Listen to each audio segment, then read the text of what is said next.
I found this gaming computer on my Facebook marketplace. After messaging the guy a little bit, he ended up accepting my offer of $220. Let's go get ourselves a budget gaming PC, baby.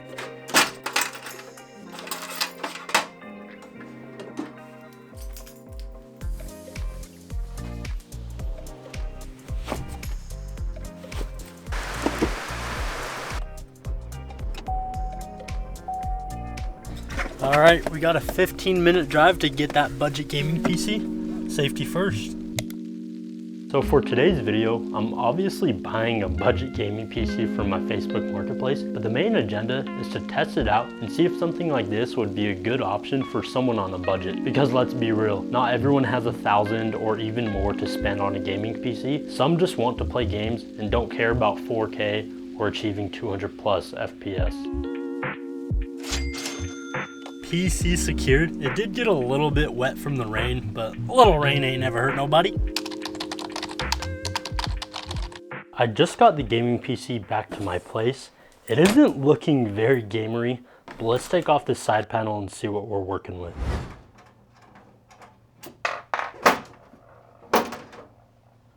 So from first looks, it doesn't look completely used, even though it is used. There's not a whole lot of dust everywhere. There is some dust caked in on the CPU cooler, if you can kind of see it on the fins. But other than that, it's pretty clean. Oh wait. Never mind. Could be worse though. Let's go and plug it in and hopefully it at least works. Flip the power switch, turn it on. And the buyer did have the specs listed in the description. But let's go ahead and turn it on. Hopefully it works and then we'll verify the specs. If you guys can hear that, doesn't sound too good. It sounded like the hard drive was dying. Doesn't look like we're getting a post. Uh-oh. And it works. The problem was with the case. Right here there's a little lip. I don't know if you can see it, but it was making it so the DisplayPort cable couldn't fully plug into the GPU. So I just had to unscrew it a little bit and it plugged in all the way. So for our CPU, it looks like we have a 4th gen i7, 16 gigabytes of DDR3, and the graphics card is a Zotac GTX 1070. We have a hard drive and a SSD for the boot. Then we have a 750 watt, 80 plus bronze power supply from Antec. So as we saw, the PC isn't the dirtiest, but it isn't the cleanest. So what I'm gonna do, we're gonna test it how it is right now, see how it performs. Then we're gonna give it a good old cleaning because we know it needs it. And then we'll retest it and see if we gain any extra performance. One sad thing though, it doesn't have the I/O shield, but it does have Windows 10 Pro activated and installed. First game I tested was good old Fortnite at 1080p with performance mode enabled. I had it with 80% res scale, far view distance, and low textures. Jumping out of the battle bus, it jumps near the 60 FPS mark and bounces around. Getting closer to the ground, it starts to level out near 100 FPS. And already you can see our little i7 above 60 degrees. I bet with a more demanding game, this CPU will start to sweat. More than likely, the thermal paste is all dry. Once we get on the ground though, we see the FPS start to hover around 144. We get a free kill on this guy. His mom must have turned off his Wi-Fi. Inside, we get close to that 200 FPS mark, but as you can see, our frame graph is just all over the place. That could be just Fortnite, but also the DDR3 RAM and its slower speed. I'll check the speed when we clean it and see if we can maybe increase it. Once you get outside running around, you get around 100 to 144 FPS. I must say, the return of the silenced pistol is awesome. This thing is a beam.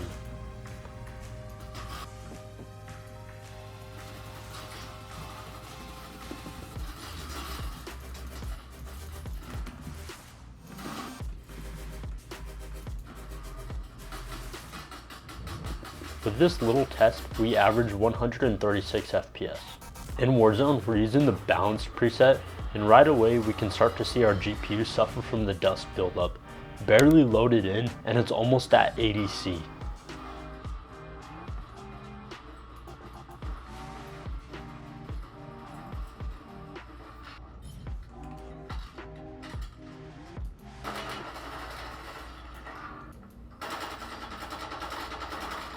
After getting a couple kills, we averaged 53 FPS. Now for Cyberpunk, we used the high setting preset to hopefully make these parts cry. But surprisingly, the CPU and GPU weren't getting as hot as I expected. The CPU did go past 80C and the GPU hovered around that, but none of them got super hot. With this benchmark, we averaged 57 FPS. Time to clean this monstrosity.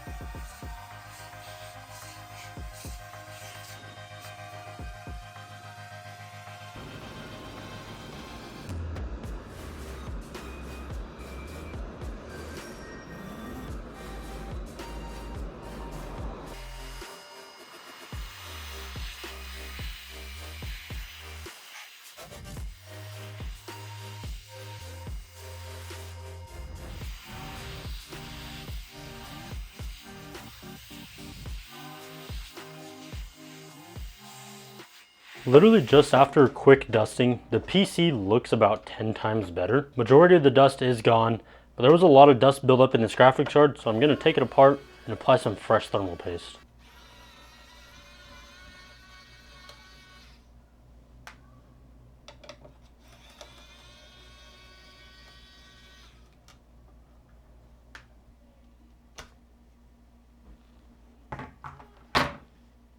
Wow, this thermal paste is actually pretty fresh. It's not crusty, it's actually wet and it's sticking onto my finger. And these look like new thermal pads as well. Thermal paste is fresh, but I'm already in here, so I might as well apply some fresh thermal paste. Oh no, it got all over the GPU die. Which is fine, it's not gonna hurt anything, but I'll try to wipe it up a little bit.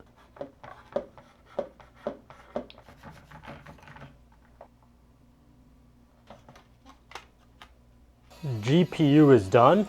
Now let's tackle that CPU. With the GPU having fresh thermal paste, I have high hopes that the CPU also has fresh thermal paste, but if it doesn't, then, I mean, oh well, I mean, that's what I'm doing this for, is to replace the thermal paste. That is definitely fresh, I'll tell you that. I was about to touch it, but I don't want more thermal paste on my fingers. You can just tell that that's some fresh thermal paste. I'm just wiping it off because, I mean, I might as well. And certain brands of thermal paste don't matter too much, but I bet this Arctic stuff is better than what was on there.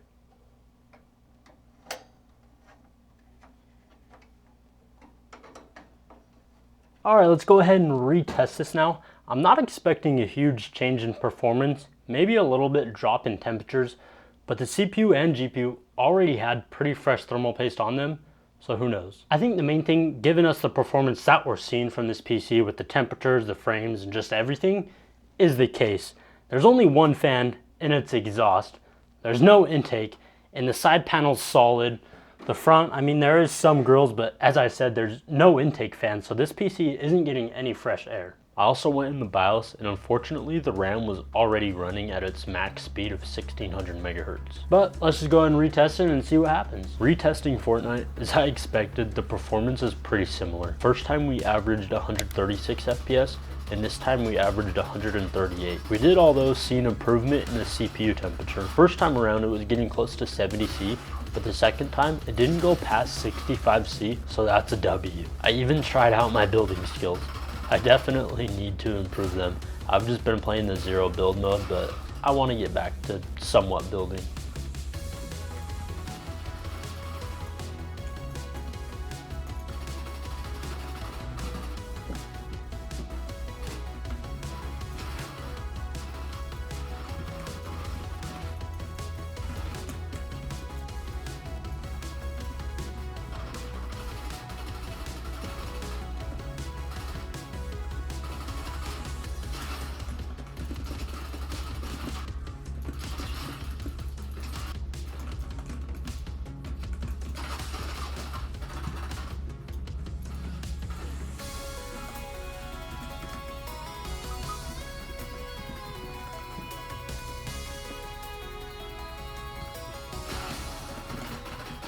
Got a few kills, but then I died like a bot.